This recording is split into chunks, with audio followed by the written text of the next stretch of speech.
quick story. August 28th, 1963, I was 9 years old. I lived a stone's throw away from the Washington Monument.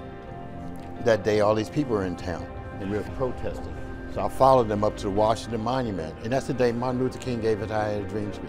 For Cornelius Green, it was a speech that changed the course of his life. I think he gave me that strength to carry on. I used that and used him as my beacon of hope. A shining light that would guide him going forward as he thrived in the classroom and on the football field as a highly touted high school recruit. In the early 70s, a lot of African-American quarterbacks were going to universities, and once they got there, they would change them to a defensive back, and I didn't want that to happen to me. It's been 50 years since Cornelius Green first walked onto campus at OSU. A kid taken in by the storied history of one of college football's greatest programs. Going on all fall, that is my fault. And one of the sport's greatest coaches. Woody told me if I was good enough, I'll play, and if I wasn't, I wouldn't. He had the confidence, but not the roadmap. At the time, not many had traveled his path. You know, I didn't have a lot of African Americans to look up to because there wasn't any, you know, that was quarterbacking at the time. Green admits none of it was easy. Year one, certainly rough, spending most of the season on the sidelines. And so it was difficult. I was homesick. You know, it was tough playing for Coach Hayes, and he was a tough coach.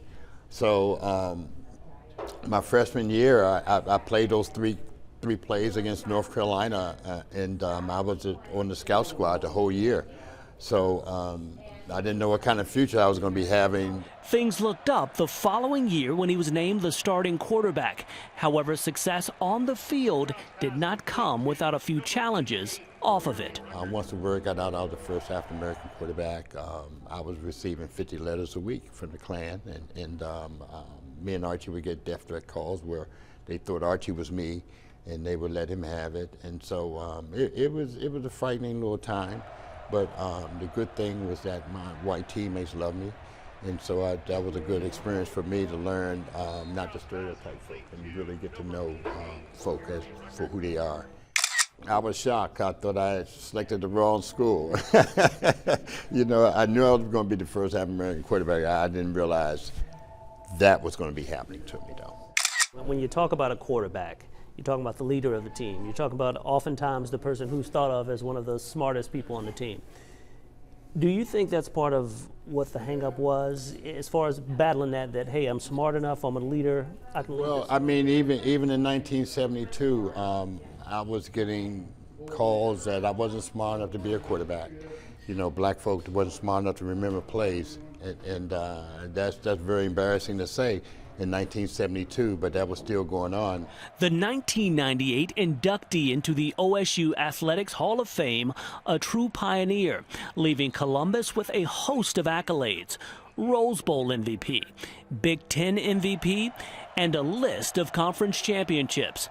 But the impactful statement for Green, the legacy he's left behind.